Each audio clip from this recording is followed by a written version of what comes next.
They say blood is thicker than water. But what happens when your own blood treats you like sewage? When your family throws you away like yesterday's garbage? Don't be surprised when karma comes calling with a collection truck. This is the story of how I went from being the family doormat to the one holding the keys to their entire world. I'd love to know which corner of the globe you're watching from. And if this story speaks to you, make sure to subscribe. Tomorrow's video is one you absolutely can't miss. The rain hammered against the windows of the black sedan as it pulled up to the imposing gates of the Henderson estate. Inside the car, 12-year-old Natalie Walsh pressed her face against the cold glass, watching the massive mansion materialize through the downpour. After 9 years in foster care, she was finally going home to a family she barely remembered. "Natalie, sweetheart, are you ready?" asked Mrs. Rodriguez, the social worker who had become more of a mother figure than anyone else in her short life. "Your biological family is very excited to have you back." Natalie nodded, clutching a worn teddy bear, the only possession she had from her early childhood. She remembered fragments: a woman with blonde hair who smelled like vanilla, a man in expensive suits who would lift her high in the air, and 3 older brothers who used to let her tag along everywhere. Surely they had missed her as much as she had missed them. The front door of the mansion opened before they even rang the bell. A woman in her 40s appeared, immaculately dressed in a cream-colored blouse and pearls. Victoria Henderson had the kind of beauty that came from expensive treatments and careful maintenance, but her smile seemed strained as she looked at Natalie. "Oh my," Victoria said, her voice carrying a note of disappointment. "She's so small, and that hair needs serious attention." Behind Victoria stood a tall, distinguished man with graying temples, Richard Henderson, CEO of Henderson Industries.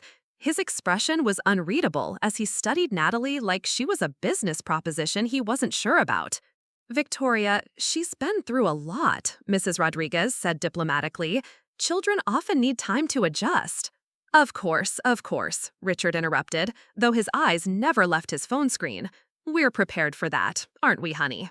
Victoria's smile became even more forced. "Absolutely. Though I should mention, we've made some arrangements. Since Natalie has been away for so long, we thought it best if she stayed in the guest wing initially, to help her transition gradually." Mrs. Rodriguez frowned. The guest wing? Wouldn't it be better for her to be closer to the family? "It's what's best for everyone," Richard said firmly, finally looking up from his phone. "The boys have their routines, Victoria has her commitments, and we don't want to disrupt the household balance." As if summoned by his words, 3 young men appeared in the foyer. Natalie's heart leaped. These were her brothers, though they had grown into strangers during her absence.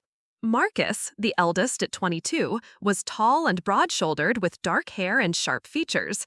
He wore an expensive suit and carried himself with the confidence of someone already groomed to take over the family business. He glanced at Natalie with polite indifference, the way one might look at a package delivered to the wrong address. The middle brother, Derek, was 20 and had the lean build of someone who spent his time at the country club rather than working. His blonde hair was perfectly styled, and his designer clothes screamed money. He whispered something to the youngest brother that made them both smirk. 18-year-old Trevor was the only one who looked remotely uncomfortable with the situation. He had Victoria's blonde hair, but Richard's serious eyes, and when he caught Natalie staring at him hopefully, he quickly looked away. "Boys, come say hello to your sister," Victoria commanded, though her tone suggested it was more of a chore than a reunion. Marcus stepped forward first, extending his hand like he was meeting a business associate. "Welcome home, Natalie. I hope you'll find everything adequate." Derek's greeting was even cooler. "Yeah, welcome back. Try not to touch anything expensive, okay? Some of us have worked hard for what we have here." Trevor said nothing, just nodded awkwardly before retreating behind his brothers. Mrs. Rodriguez's frown deepened. "Perhaps we should discuss Natalie's integration plan." "That won't be necessary," Victoria interrupted smoothly. "We have everything under control. Natalie will be perfectly fine, won't you, dear?" Natalie found her voice for the first time since entering the house. "I missed you all so much. I used to dream about coming home, and we could be a real family again." "Dreams are nice," Derek cut her off with a laugh, "but this is reality. You've been gone for most of your life. You can't just waltz back in and expect everything to be like some fairy tale. Derek, that's enough, Richard said, though without much conviction. Natalie, why don't you go with Maria? She'll show you to your room. An older Hispanic woman appeared as if from nowhere. Maria Gonzalez had kind eyes and a gentle smile that was the first genuine warmth Natalie had encountered since arriving. Come, mija, said softly, let's get you settled. As they walked through the mansion, Natalie marveled at the opulence around her. Crystal chandeliers hung from vaulted ceilings, original artwork adorned the walls, and every surface gleamed with expensive polish. But despite the beauty, the house felt cold and unwelcoming. The family spends most of their time in the East Wing, Maria explained, as they climbed a marble staircase. Your room is in the West Wing, in what used to be the servants' quarters. Mrs. Henderson thought you'd be more comfortable there. The guest room turned out to be a small, sparsely furnished space that had clearly been hastily prepared. A narrow bed sat against one wall, with a basic dresser and a small desk completing the furniture. The single window looked out over the service entrance, where delivery trucks came and went. It's not much, but I tried to make it nice for you, Maria said apologetically. I put some fresh flowers on the dresser. Natalie set down her teddy bear on the thin bedspread and tried to smile. It's fine, thank you, Maria. Mrs. Rodriguez appeared in the doorway, looking troubled. Natalie, are you sure you're going to be all right here? If you need anything at all, you call me immediately. After the social worker left, Natalie sat alone in her new room, listening to the sounds of the house around her. She could hear laughter and conversation from the main part of the mansion, but it felt like it was coming from another world entirely. That evening, Maria brought her dinner on a tray, a simple sandwich and soup, while the rest of the family dined on what smelled like an elaborate meal in the formal dining room. Natalie had hoped someone would invite her to join them, but as the hours passed, it became clear that no invitation was coming. Don't take it personally, mija, Maria said. They're just set in their ways. Give them time. But as Natalie lay in her narrow bed that first night, staring at the ceiling and listening to the house settle around her, she began to understand that time might not be enough to bridge the gap between her and the family she had dreamed of reuniting with for so many years.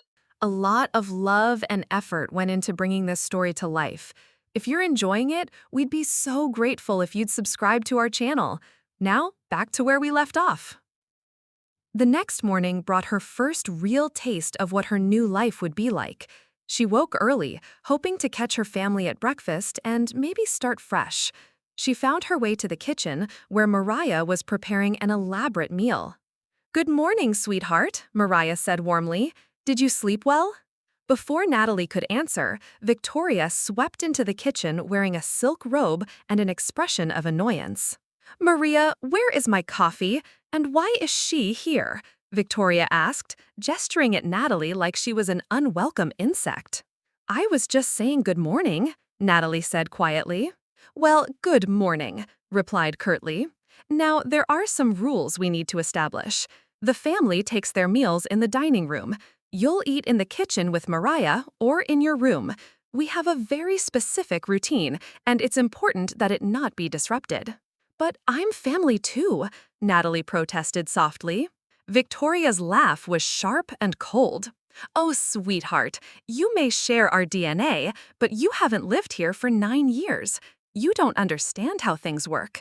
This isn't some group home where everyone sits around sharing their feelings.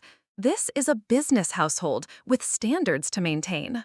Marcus appeared in the doorway, already dressed in another expensive suit. "Mother, we're going to be late for the board meeting." "Of course, darling." Victoria's demeanor instantly shifted to warm and loving as she turned to her eldest son. "I'll be right there. Mariah, make sure Marcus has his protein shake." As Victoria hurried out, Marcus glanced at Natalie with barely concealed irritation. "Try to stay out of the way today. Some of us have real responsibilities." The message was clear. Natalie might be living in the Henderson house, but she wasn't truly part of the Henderson family. She was an inconvenience to be managed, not a daughter to be loved. But Natalie was young and optimistic, and she refused to give up hope. Surely, if she just tried hard enough, if she proved herself worthy somehow, her family would learn to love her again. She had no way of knowing that her determination to belong would lead her down a path that would ultimately teach her the most valuable lesson of all. Sometimes, the family you're born into isn't the family you're meant to have. And sometimes, when people treat you like garbage, the best revenge is showing them exactly how disposable they really are. The next 3 months taught Natalie Walsh exactly where she stood in the Henderson hierarchy, at the very bottom beneath even the household staff. While Mariah and the other employees were treated with basic respect, Natalie existed in a strange limbo between family members and unwanted burdens. Her days began at 5:30 in the morning, not by choice, but because Derek had decided her room was the perfect place to test his new sound system. The bass would thump through the walls as he played his music at maximum volume, rattling her windows and making sleep impossible. When she complained to Victoria, she was told that Derek was expressing his creativity and that she should be more supportive of her brother's interests. Besides, Victoria had added with that razor-sharp smile, early rising builds character. You could use more of that. Breakfast was a daily reminder of her outsider status. The family gathered in the elegant dining room with its mahogany table and crystal glasses, discussing business deals, social events, and vacation plans that never included her. Natalie ate alone in the kitchen, grateful for Mariah's company, but acutely aware that she was the only Henderson not invited to the family table. School presented its own challenges. Westfield Academy was an elite private institution where the Henderson name carried significant weight. Marcus was president of the student everment, Derek was captain of the lacrosse team, and Trevor was valedictorian material, with early admission to Harvard already secured. Natalie, with her secondhand uniforms and lack of social connections, stuck out like a sore thumb. "Isn't that the Henderson foster kid?" she heard a group of girls whisper as she walked past their table in the cafeteria. "I heard she lived in some horrible group home for years. Can you imagine?" The worst part wasn't the whispers or the stares. It was how her own brothers treated her at school. Marcus would walk past her in the hallways as if she were invisible. Derek actively avoided her, once going so far as to duck into a bathroom when he saw her approaching. Trevor was the cruelest of all, because he gave her hope, occasionally nodding or offering a weak smile, only to completely ignore her when his friends were around. The breaking point came during the annual Westfield Academy charity auction, a high society event where families donated items and services to raise money for various causes.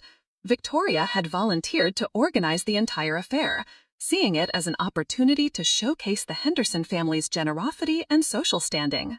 "This is so important for our image," Victoria explained to her sons during one of their dining room meetings that Natalie wasn't invited to but could overhear from the kitchen. The Pemberton family donated a week at their Martha's Vineyard estate. The Blackwells are offering a private dinner party for 20, prepared by a James Beard Award winner. We need something equally impressive. "What about the lake house?" Marcus suggested. "A weekend getaway package?" "Perfect," Victoria agreed. "Derek, you'll present it at the auction. You have the best stage presence." Natalie, emboldened by a rare moment of confidence, entered the dining room. "Could I help with anything? I could make some of those chocolate cookies everyone at school love. Mrs. Patterson in my home economics class said I have real talent for baking." The silence that followed was deafening. Derek actually laughed out loud. "What's next?" he snorted. "Are we going to let the gardener's kids bid on auction items too?" "Derek, that's enough," Richard said, though his tone was more tired than angry. "Natalie, we appreciate the offer, but this is a sophisticated event. We need professional-level contributions." "But I could practice," Natalie insisted. "I could make them really special." "Absolutely not," Victoria cut her off sharply. "Do you have any idea who attends these events? Senators, CEOs, old money families whose lineages go back centuries. I will not have some amateur bake sale cookies representing the Henderson name." The rejection stung, but what happened next crushed her completely. As the family returned to their planning, discussing guest lists and seating arrangements, Trevor spoke up. "Actually, Mom, there is something Natalie could do to help." Natalie's heart soared. Finally, one of her brothers was advocating for her. "The junior auxiliary needs someone to work coat check," Trevor continued. It's not exactly prestigious, but it would keep her busy and out of the way during the actual event. Victoria's face lit up. Trevor, that's brilliant. It's perfect for her skill level, and she'll feel included without actually being prominent. Natalie felt like she'd been slapped. Her own brother had just volunteered her for the most menial job at the event, the kind of position typically reserved for students earning community service hours. I don't want to work coat check, she said quietly. What you want is irrelevant, Derek snapped. You should be grateful we're including you at all. Most families wouldn't even do that much for a— For what? Natalie demanded, her voice stronger than she'd ever heard it. Derek glanced at his parents, then shrugged. For a charity case. The words hung in the air like poison. Richard cleared his throat uncomfortably, but neither he nor Victoria corrected Derek. Marcus continued reading something on his phone as if nothing had happened. Only Trevor looked slightly ashamed, though not enough to take back his suggestion. That night, Natalie called Mrs. Rodriguez from the landline in her room. The social worker listened patiently as Natalie described her treatment, the isolation, the constant reminders that she didn't belong. "Honey, are they meeting your basic needs?" Mrs. Rodriguez asked carefully. "You have food, shelter, clothing?" "Yes, but—" "And you're attending school regularly? No signs of physical abuse or neglect?" "No, but that's not the point. They treat me like I'm not even family, like I'm some kind of burden they're stuck with." Mrs. Rodriguez sighed. "Natalie, I know this is hard, but family reunification takes time. You've all been through trauma. Maybe if you give it another few months?" "It's been 3 months already," Natalie protested. "They've made it clear they don't want me here." "But where else would you go? You're almost 13 now. Finding another placement at your age would be very difficult, and group homes are much less stable than—" Natalie hung up, understanding for the first time that she was truly trapped. The system that had promised to reunite her with her loving family had delivered her into the hands of strangers who shared her DNA but none of her dreams of belonging. The auction night arrived with all the pomp and circumstance Victoria had promised. The Henderson mansion was transformed into a glittering showcase, with white tents on the lawn, string quartets playing, and waiters in crisp uniforms serving champagne and canapes to guests who dripped with jewelry and confidence. Natalie stood in the makeshift coat check area, a converted powder room near the servants' entrance. She watched through the windows as her family mingled with Philadelphia's elite, Victoria radiant in a silver gown that cost more than most people's cars, Richard commanding attention with his business stories, and her 3 brothers charming everyone they met. "Excuse me," said a woman in pearls and fur, thrusting her coat at Natalie without making eye contact. "Be careful with that. It's vintage Chanel." For 3 hours, Natalie hung coats, smiled politely at people who treated her like furniture, and listened to the sound of laughter and applause from the main event. When Derek's presentation of the Lake House package brought in $25,000, the crowd erupted in cheers that echoed through her small, stuffy room. Near the end of the evening, she overheard 2 women talking as they retrieved their wraps. "That Victoria Henderson is incredible," one said. 3 successful sons, a beautiful home, and now taking in that poor foster child. Such generosity. "Oh yes," the other agreed. "Though I have to say, the girl looks rather rough around the edges. I suppose it takes time to civilize them when they come from those backgrounds." As the last guest collected their belongings and the mansion finally fell silent, Natalie sat alone in her small room, still wearing the simple black dress Maria had found for her. Through her window, she could see the cleaning crew dismantling the tents and collecting the remnants of an evening that had raised nearly $200,000 for charity. She thought about the word Derek had used, charity case. That's all she was to them, a tax write-off, a feel-good story they could tell at cocktail parties, proof of their own magnanimity. They fed her, clothed her, and provided her with shelter, but they would never give her what she had really come here seeking: love, acceptance, and a place where she truly belonged.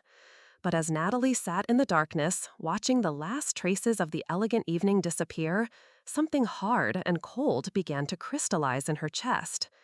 If her family wanted to treat her like charity, like something disposable and worthless, then perhaps it was time she started thinking of them the same way. After all, garbage was only valuable to the person throwing it away. To everyone else, it was just trash waiting to be collected. 6 months after the charity auction, Natalie had learned to navigate the Henderson household like a ghost. She moved through the mansion's corridors silently, kept her head down at school, and spoke only when directly addressed. But beneath her quiet exterior, something was changing. The naive 12-year-old who had arrived hoping for family love was evolving into someone harder, more observant, and infinitely more dangerous. The transformation began with small acts of rebellion that no one noticed. When Derek left his expensive headphones lying around after one of his early morning torture sessions, Natalie carefully loosened a wire inside. The left speaker would cut out intermittently, driving him crazy for weeks. When Victoria complained about the inferior cleaning products Maria was using, Natalie switched the labels on several bottles, leading to a disastrous dinner party where the silver tarnished and the crystal glasses developed spots. But it was Trevor's betrayal that pushed her over the edge. It happened on a Tuesday in October. Natalie was sitting in the school library during lunch, working on a history report about the American Revolution, when she overheard a conversation that shattered the last of her illusions about her family. "Dude, you need to chill," said Jake Morrison, Trevor's best friend and fellow Harvard hopeful. "It's just one B+. You're still valedictorian material." "You don't understand," Trevor replied, his voice strained.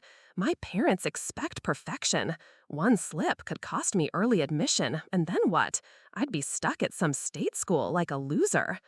"Come on, man, your family's loaded, even if you don't get into Harvard." "That's exactly the problem," Trevor interrupted. "Do you know how much pressure there is being Henderson?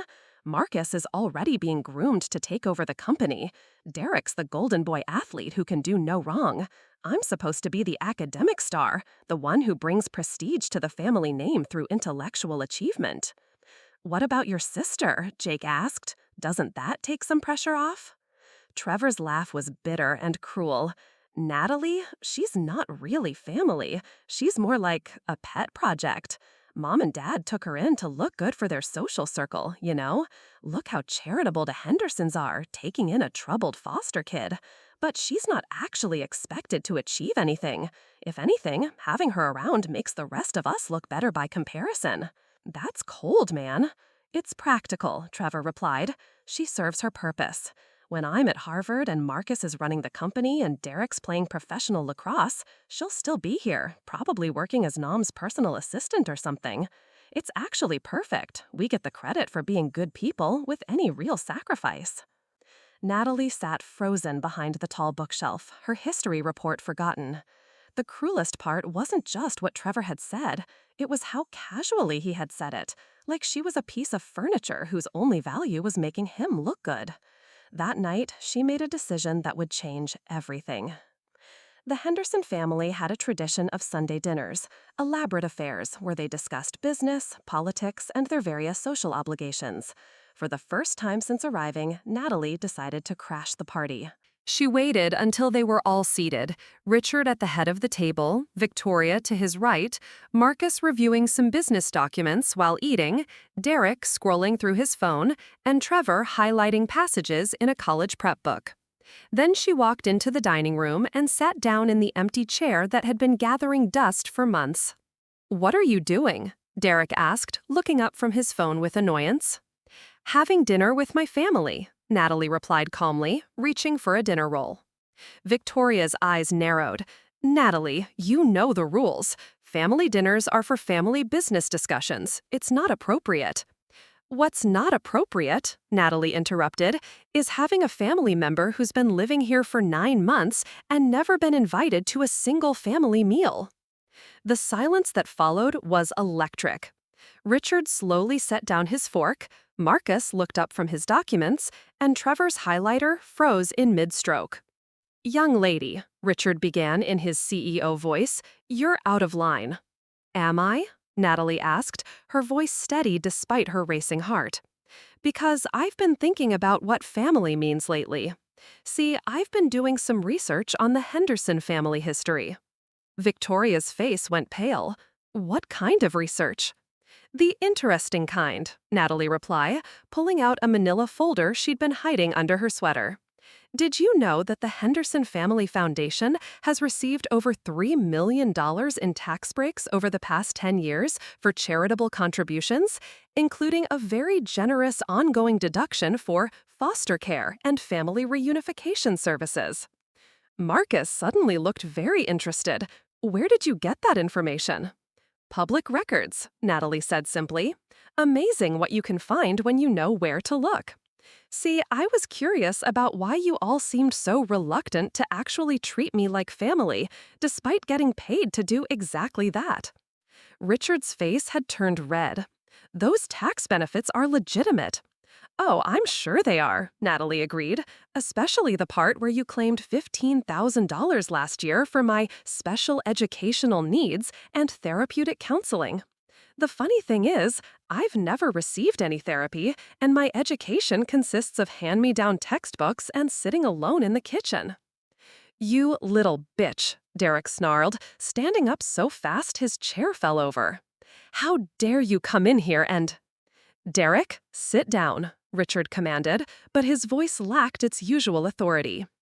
Natalie opened the folder and spread several papers across the table.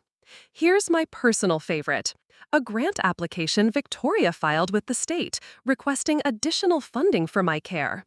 In it, she describes me as severely traumatized and requiring intensive family intervention. She estimated that it would cost the family approximately $50,000 annually to provide proper care for someone with my complex needs. Victoria's hands were shaking. Those documents are private. Were private, corrected. But here's the thing about being invisible in this house. People forget you exist. You'd be amazed what you can overhear, what passwords you can figure out when no one thinks you're paying attention, what files get left open on computers that no one bothers to log out of properly. Trevor had gone completely white. You've been spying on us. I've been surviving, Natalie replied, which, according to your conversation with Jake Morrison last Tuesday, is apparently all I'm expected to do anyway. You know, the one where you called me a pet project that makes you all look good by comparison? Marcus leaned back in his chair, and for the first time she'd arrived, he looked at her with something approaching respect. You recorded us. I documented everything, Natalie said simply. 9 months of systematic exclusion, emotional abuse, and fraud. Because that's what this is, isn't it? You're collecting money to care for me while providing the absolute minimum required by law. Richard tried to regain control. Natalie, you're clearly upset, and we can discuss this privately. Actually, we can't, she interrupted, because I've already discussed it with someone else. The family exchanged panicked glances. Remember Mrs. Rodriguez, my social worker? She was very interested to hear about my living conditions, especially when I showed her the financial records and told her about the coat check incident. Victoria made a choking sound. You couldn't have. She's opening a formal investigation, Natalie continued, her voice never wavering, into potential fraud, misuse of state funds, and violation of foster care agreements. Apparently, there are very specific requirements about treating foster children as actual family members, not house servants. The room erupted. Derek started shouting about ungrateful foster kids. Victoria began crying about how they'd opened their home out of the goodness of their hearts, and Richard demanded to know exactly what Natalie had told the authorities. But Marcus remained silent, studying her with calculating eyes. What do you want? He asked quietly, cutting through the chaos. Everyone stopped shouting and turned to look at him. She's not doing this for revenge, Marcus continued, his business mind already working. She's too smart for that. This is a negotiation. So what are your terms? Natalie smiled for the first time since entering the dining room. I want what I was promised when I came here. I want to be treated like a real member of this family. I want my own space in the main house, not some converted servant's room. I want to be included in family meals, family discussions, family decisions. And I want it documented that these changes are being made voluntarily, not because of any investigation. And if we refuse, Derek demanded. Then Mrs. Rodriguez's investigation continues, Natalie replied. And who knows what else she might discover. I hear tax fraud investigations can be very thorough. They tend to look at everything. Business records, personal finances, charity donations. Sometimes they find discrepancies that go back years. The threat hung in the air like smoke. Everyone in the room understood that Natalie wasn't just talking about the foster care fraud anymore. Richard Henderson had built his empire by knowing when he was beat. After a long moment, he slowly nodded. "Welcome to the family, Natalie," he said quietly. "Let's discuss the terms." But as Natalie watched her so-called family scramble to save themselves, she realized something important. She no longer wanted their acceptance. She wanted something much more valuable. She wanted their fear. The Sunday that our confrontation changed everything, but not in the way Natalie had expected. While the Henderson family grudgingly honored their agreement, moving her to a proper bedroom in the main house, including her in family meals, and treating her with forced civility, the atmosphere became even more toxic than before. Now, instead of ignoring her, they watched her with barely concealed resentment and fear. Victoria spoke to her in clipped, professional tones, like addressing a business rival. Derek made passive-aggressive comments about blackmailers and family destroyers whenever their parents weren't around. Trevor avoided her completely, unable to face the sister who had heard his true thoughts. Even Richard, despite his businessman's pragmatism, looked at her like she was a landmine that could explode at any moment. Only Marcus seemed genuinely intrigued by what she had done. He would study her during family meetings, occasionally asking pointed questions about her research methods or her long-term plans. His attention felt different from the others, not fearful or resentful, but calculating, like he was trying to decide whether she was a threat or an opportunity. The answer came 3 weeks later in the most unexpected way possible. Natalie was in the mansion's library working on a sociology project about power dynamics in American families, a topic that had taken on new personal relevance, when Marcus appeared in the doorway. "We need to talk," he said simply. She looked up from her laptop. "About what?" "About what you really want," he replied, settling into the leather chair across from her. "Because I don't buy the 'I just want to be family' act. Nobody goes to those lengths for group hugs and shared dinners." Natalie studied with her eldest brother. At 23, Marcus had already been working at Henderson Industries for 2 years, learning the business from the ground up. He had their father's sharp intelligence, but none of his emotional blind spots. If anyone in the family could see through her motivations, it would be him. "Maybe I just got tired of being treated like garbage," she said carefully. Marcus laughed, but not unkindly. "Natalie, you didn't just get tired. You got strategic. There's a difference." He leaned forward, his expression serious. "Do you know what impressed me most about your little performance the other night? It wasn't the research, though that was thorough. It wasn't even the leverage, though that was expertly applied. It was your timing." "My timing?" "You waited 9 months," he explained. 9 months of taking abuse, documenting everything, learning our patterns and weaknesses. A normal person would have lashed out after a few weeks. An emotional person would have made demands based on hurt feelings. But you waited until you had real power, real consequences to offer. That's not the thinking of a child. Natalie remained silent, unsure where this conversation was heading. "I've been thinking about your future," Marcus continued, "specifically what happens when you turn 18 and age out of the system. Because, let's be honest, once the legal obligations end, this family will drop you faster than a stock that's tanking." The blunt assessment stung, but Natalie couldn't argue with its accuracy. "However," Marcus went on, "I might have a better option for you, something that could benefit us both." He pulled out his phone and showed her a series of business articles. Henderson Industries is expanding into new markets: cybersecurity, data analysis, corporate intelligence, the kind of work that requires people who can think strategically, research thoroughly, and leverage information effectively. Natalie's heart began to race. You're offering me a job? I'm offering you an apprenticeship, Marcus corrected, starting now while you're still in high school. Evenings and weekends working directly with me, learning the business from the inside out. Why? She asked suspiciously. What's in it for you? Marcus smiled, and for the first time since she'd known him, it seemed genuine. Because you're the only person in this family who's shown any real spine.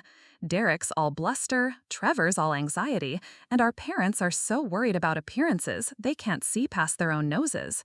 But you see things as they really are, and you're not afraid to act on that knowledge.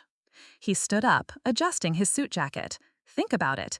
You could spend the next 5 years playing happy family, waiting for the day they kick you out with nothing. Or you could spend that time learning skills that will make you independently powerful. Your choice. That evening, Natalie found herself in Marcus's home office, a sleek, modern space filled with multiple monitors, financial charts, and business intelligence reports. He had set up a second workstation for her, complete with her own computer, and access to Henderson Industries training databases. Lesson 1, Marcus said, pulling up a complex spreadsheet. Information is the ultimate currency.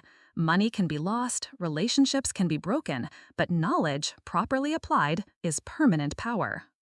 For the next 3 hours, he walked her through the basics of corporate intelligence gathering, how to research competitors, analyze market trends, identify potential threats and opportunities, how to read between the lines of financial reports, spot inconsistencies in public statements, and track the connections between seemingly unrelated business entities. Your little investigation into our foster care fraud was impressive, he admitted, but it was amateur hour compared to what's possible with the right tools and training. As the weeks turned into months, Natalie's education expanded far beyond what any high school could offer. Marcus taught her advanced data analysis, digital forensics, and corporate strategy. He showed her how to navigate complex regulatory systems, how to build networks of information sources, and how to present findings in ways that maximize their impact. But more importantly, he taught her how to think like someone who belonged in rooms where million-dollar decisions were made. Confidence isn't about feeling superior, he explained during one late-night session. It's about knowing you've done the work. When you walk into a boardroom, you should know more about the subject than anyone else there, not because you're smarter, but because you're more prepared.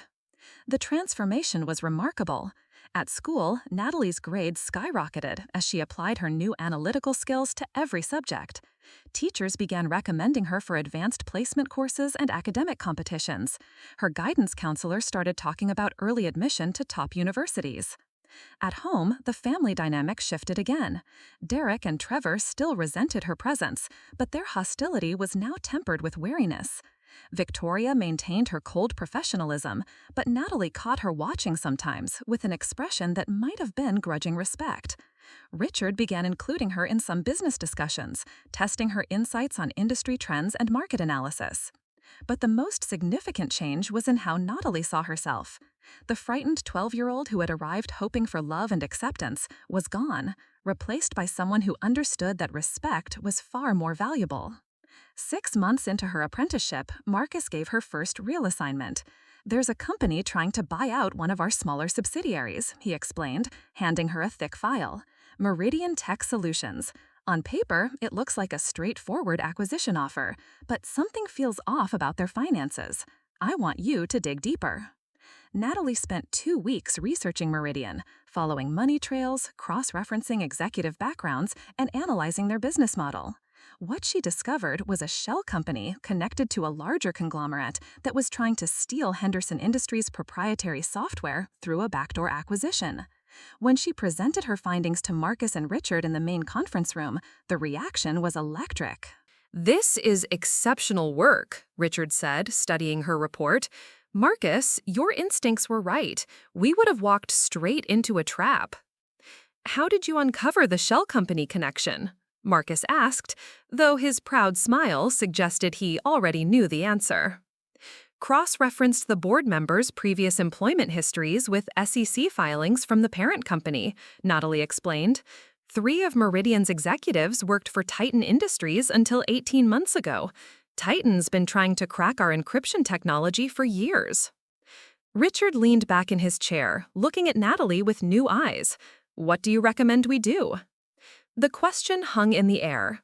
For the first time, Henderson was asking for her strategic opinion as an equal, not dismissing her as an inconvenience. Counteroffer, Natalie said without hesitation. We buy them out instead.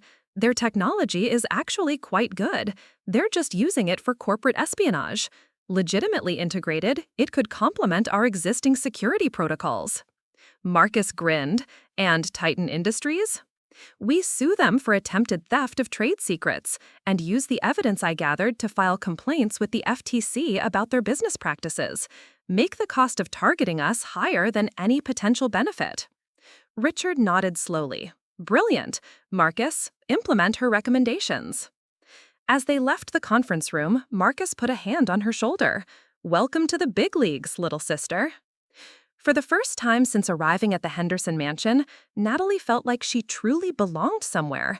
Not because she was family, but because she had earned her place through skill, intelligence, and results. But even as she savored the victory, part of her remembered the frightened child who had just wanted to be loved. The Hendersons had taught her that love was a luxury she couldn't afford. Now it was time to teach them that power was a language she had learned to speak fluently. The student had become the master, and the game was about to change completely. Natalie's success with the Meridian Tech case marked a turning point that rippled far beyond the Henderson Industries conference room. Word of the brilliant young analyst who had uncovered a major corporate espionage plot spread through Philadelphia's business community like wildfire. By her 16th birthday, she was fielding calls from headhunters, receiving early admission offers from Ivy League schools, and being invited to industry conferences as a featured speaker. But success, as Natalie quickly learned, bred its own enemies. The first warning sign came during what should have been a celebration. Henderson Industries had just closed a $12 million deal with a major defense contractor, thanks in large part to Natalie's market analysis and competitive intelligence. Richard had insisted on taking the family to La Bernardin, Philadelphia's most exclusive restaurant, to mark the occasion. To Natalie, Richard raised his glass of vintage champagne, whose strategic insights have proven invaluable to our continued success. The toast felt genuine, but Natalie noticed Derek's barely concealed fury and Trevor's pale complexion. Victoria maintained her professional smile, but her grip on her wine glass was white-knuckled. It's amazing, Derek said with false brightness, how our little foster kid has become such a business genius overnight, almost like she had help from someone who actually knows what they're doing. The implication was clear. Derek was suggesting that Marcus was doing all the real work while Natalie took credit.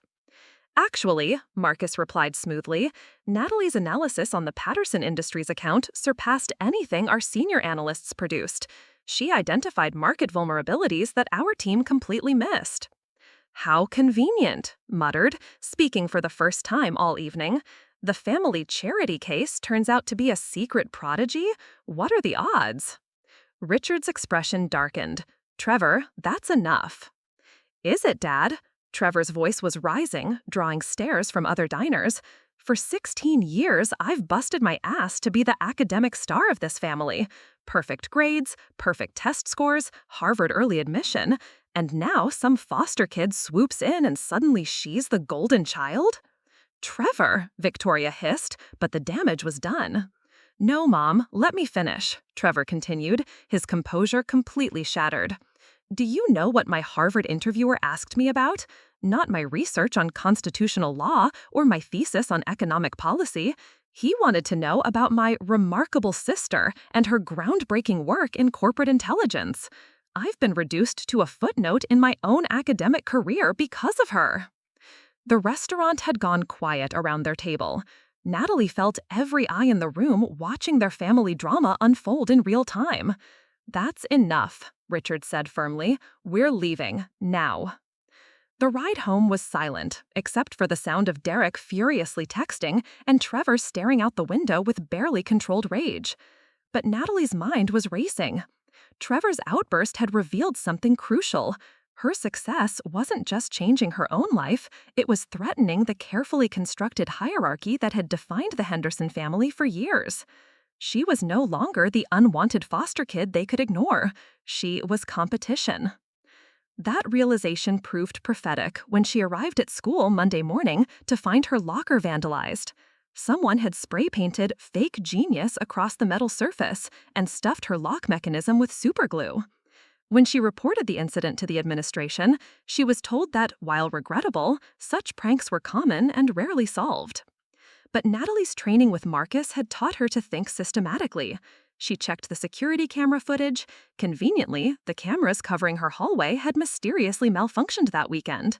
She analyzed the spray paint pattern and handwriting style. Most tellingly, she noticed that only 3 people at Westfield Academy knew enough about her business work to craft that specific insult. The real confirmation came that afternoon, when she overheard Stephanie Chen, Derek's girlfriend and president of the student council, talking to her friends near the tennis courts. "I'm just saying, it's suspicious how she suddenly became this business prodigy. Derek says she's basically a fraud who's taking credit for Marcus's work. The whole family knows it, but they can't say anything because of some legal technicality about foster care." Natalie felt something cold and familiar settle in her stomach, the same feeling she'd had when she first realized her family didn't want her. But this time, instead of hurt, it crystallized into pure, calculated fury. That evening, she requested a private meeting with Marcus in his office. "They're trying to sabotage me," she reported, laying out the evidence of the locker vandalism and spreading rumors about her competence.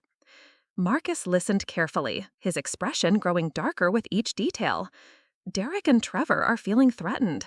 They've never had to compete for Dad's attention before. "It's more than that," Natalie said. "They're not just trying to discredit me professionally. They're trying to isolate me socially, make me look like a fraud and a liar. If these rumors gain traction, it could damage not just my reputation, but Henderson Industries' credibility." "What do you want to do about it?" Marcus asked. Natalie smiled, and it wasn't a pleasant expression. "I want to remind them why going to war with me is a very bad idea." The next morning, Derek Henderson woke up to find his Porsche covered in a thick layer of honey, with a carefully worded note tucked under the windshield wiper. "Sweet rides for sweet people. Hope you enjoy the cleanup. A concerned citizen." The honey wasn't the worst part. The worst part was that someone had clearly done extensive research into the exact type of industrial-grade honey that would be nearly impossible to remove without professional detailing, and had applied it in a pattern that would cause maximum damage to the car's paint if not handled properly. Trevor's punishment was more sophisticated. His Harvard early admission letter, which he'd been carrying around like a trophy for weeks, mysteriously disappeared from his backpack. When he frantically retraced his steps, he found it posted on the main bulletin board in the school's entrance hall, but with several crucial details photoshopped. His GPA had been changed from 4.0 to 2.3. His SAT scores had been lowered by 400 points, and his listed extracurricular activities had been replaced with professional whining and advanced sibling jealousy. The forgery was obviously fake to anyone who looked closely, but the psychological impact was devastating. Trevor spent the entire day explaining to classmates and teachers that the document wasn't real, effectively drawing more attention to his insecurities than any real scandal could have.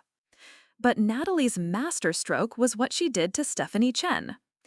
As student council president, Stephanie had access to the school's internal communication systems and had been using them to spread rumors about Natalie's supposed academic fraud.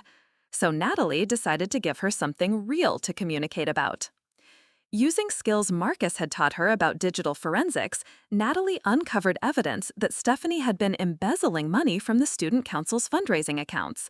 Not much, just a few $100s here and there for personal shopping trips, but enough to constitute a serious violation of school policy and potentially criminal charges.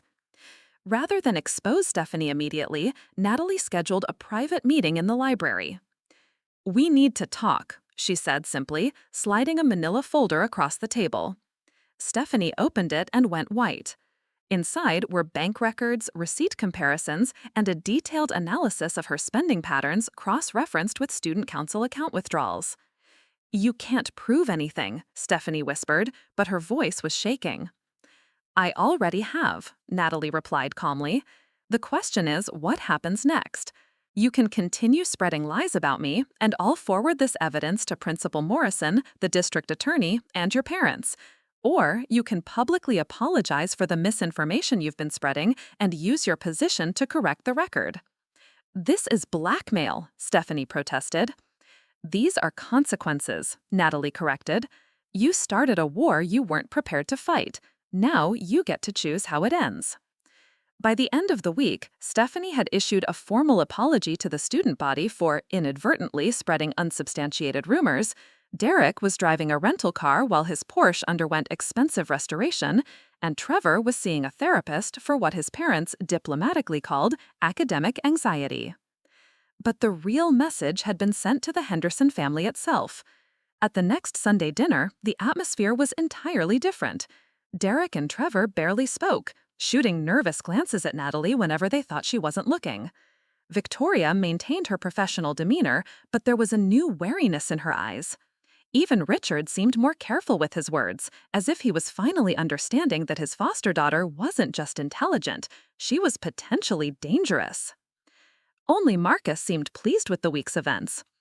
"Elegant solutions," he commented as they walked to his office after dinner. "You neutralized 3 separate threats without any legal exposure or reputational damage to yourself. In fact, you probably enhanced your reputation as someone not to be underestimated." "They needed to learn that actions have consequences," Natalie replied. "I'm not the helpless 12-year-old who arrived here anymore. If they want to treat me like an enemy, they should be prepared for me to act like one." Marcus nodded approvingly. "Good, but remember, this was just the opening round. They'll be more careful now, more subtle in their attacks. You'll need to be ready for whatever comes next."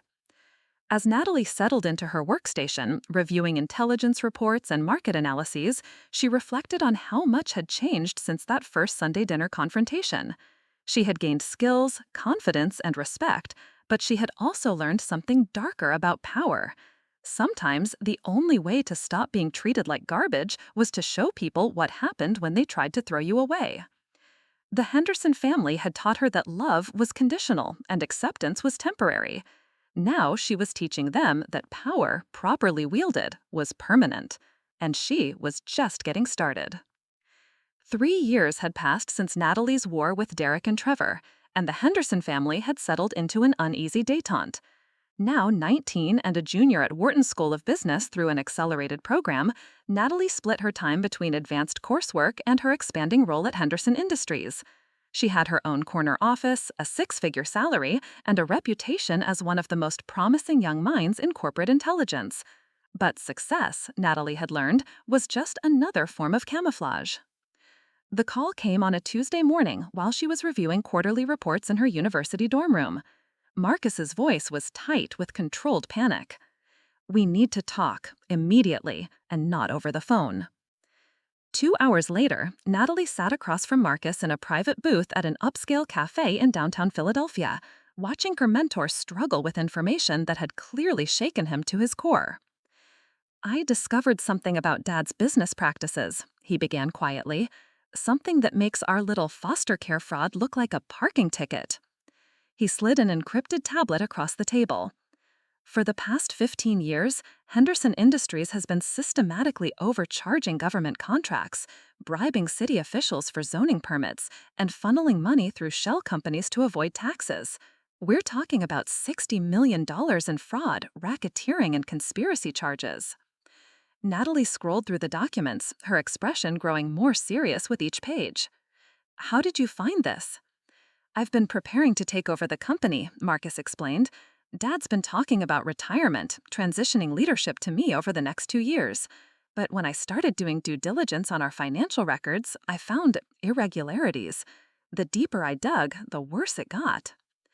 "Does anyone else know?" "Not yet, but there's more." Marcus's voice dropped even lower. "Dad's been setting me up to take the fall.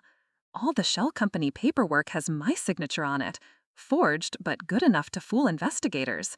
If this comes out, I go to prison while he retires to the Cayman Islands with $100 million in offshore accounts." Natalie felt a familiar cold fury building in her chest. After everything she had accomplished, after proving herself over and over, Richard Henderson was still treating his children as disposable assets. "What about Derek?" she asked. "Derek's signatures are on some of the bribing documents. Trevor's been completely in the dark. Dad considers him too weak to trust with real criminality. But if the company goes down, they all lose everything. Trust funds, inheritance, social standing, gone." Marcus leaned back, looking older than his 26 years. "I've spent my entire life building toward taking over Henderson Industries. Everything I am, everything I've worked for is tied to this company, and now I find out it's all built on criminal enterprise." Natalie studied her brother, the man who had rescued her from invisibility and taught her to see power clearly. For the first time since she'd known him, Marcus looked lost. "What do you want to do?" she asked. "I don't know," he admitted. "If I expose Dad, I destroy my own future. If I don't, I become complicit in his crimes. And eventually, someone else will uncover this. When they do, I'll be the one holding the bag." Natalie was quiet for a long moment, her mind working through possibilities and consequences. Then she smiled. Not the warm expression of a loving sister, but the cold calculation of a strategic genius. "Actually," she said, "I think this could be the perfect opportunity." Over the next 6 months, Natalie orchestrated the most complex takedown of her career. Working with Marcus as her inside source, she methodically documented every aspect of Richard Henderson's criminal enterprise. But unlike her previous confrontations, this wasn't about leverage or negotiation. This was about complete, systematic destruction. She started by anonymously feeding information to investigative journalists, choosing reporters known for their thoroughness and their ability to protect sources. The first article appeared in the Philadelphia Business Journal, a seemingly routine piece about irregularities in city construction contracts that happened to mention Henderson Industries among several companies. While Richard and his lawyers scrambled to contain what they assumed was a minor public relations problem, Natalie was already 3 moves ahead. She had compiled evidence of the company's tax evasion and submitted it to the IRS under whistleblower protections that would net her a percentage of any recovered funds. She had documented the racketeering charges and passed them to federal prosecutors through carefully orchestrated law enforcement contacts. But her masterstroke was personal. Using skills Marcus had taught her years earlier, Natalie traced the offshore accounts Richard had been hiding from his family. Not just the money he'd stolen from the company, but personal assets he'd been moving out of the country for years, including the trust funds that were supposed to belong to Derek and Trevor. The family meeting was called for a Sunday evening in October, ostensibly to discuss the temporary difficulties the company was facing due to unfounded allegations in the media. Richard sat at the head of the dining room table where Natalie had first confronted them years earlier, his usual commanding presence somewhat diminished by the stress of recent events. "I want everyone to know that these accusations are baseless," he began, his CEO voice slightly strained. "Our lawyers are confident that—" "Dad," Marcus interrupted, "we need to talk about something else first." He nodded to Natalie, who stood and walked to the head of the table. For a moment, she was 12 years old again, small and hopeful, desperate for this family's love. Then the feeling passed, replaced by something much more powerful. "I have some news to share," she announced, her voice carrying the authority she'd learned in boardrooms and negotiation sessions.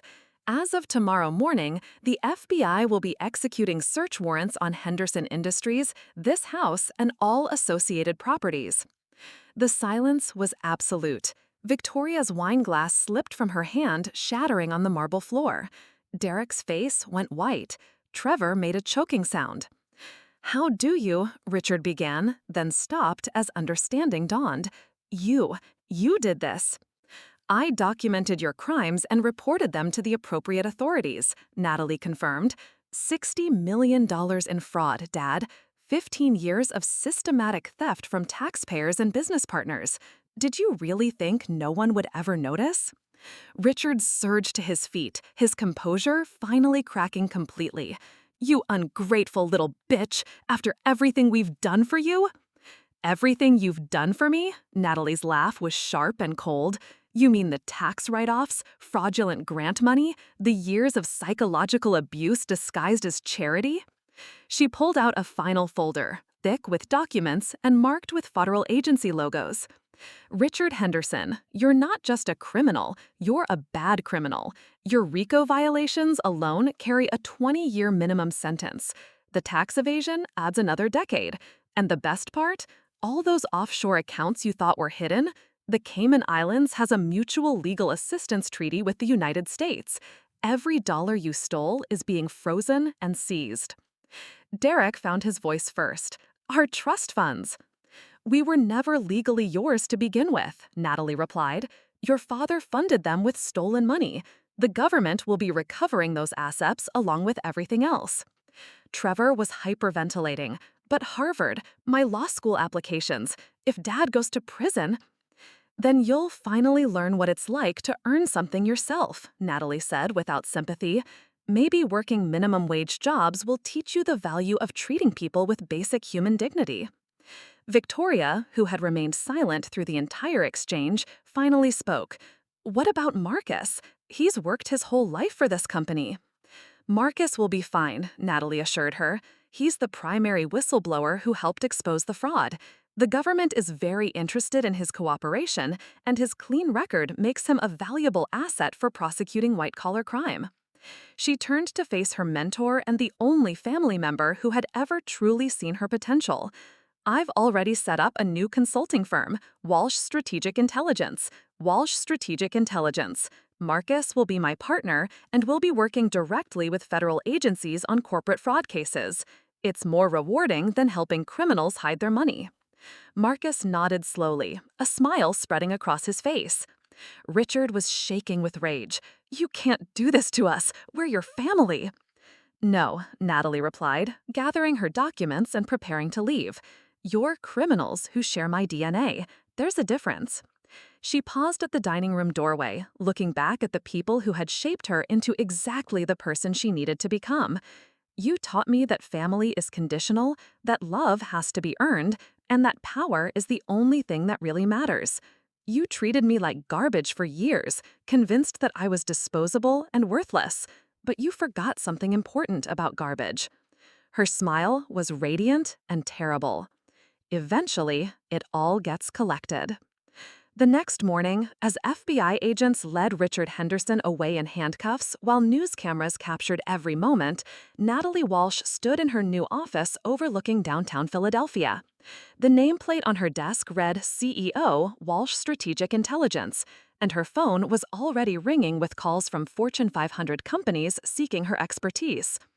She had started as an unwanted foster child, invisible and powerless. She had survived years of systematic abuse disguised as charity. She had learned to fight back, to accumulate power, and to use that power decisively.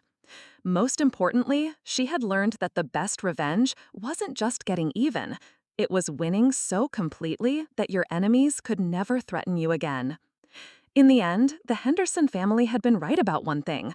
She wasn't really one of them. She was something much more dangerous. She was someone who remembered every kindness and every cruelty, and who had the intelligence, resources, and ruthlessness to act on those memories. The little girl who just wanted to belong was gone forever. In her place stood a woman who belonged wherever she chose to be, and who made sure that anyone who treated her like garbage would find themselves collected and disposed of properly. The Henderson family had taught her well. They just hadn't realized they were training their own destroyer. Looking for more? We've got 2 amazing stories ready for you right on screen. If this one touched you, these are absolutely worth your time. Click to watch them now. And hey, subscribe and hit that bell to never miss our latest uploads.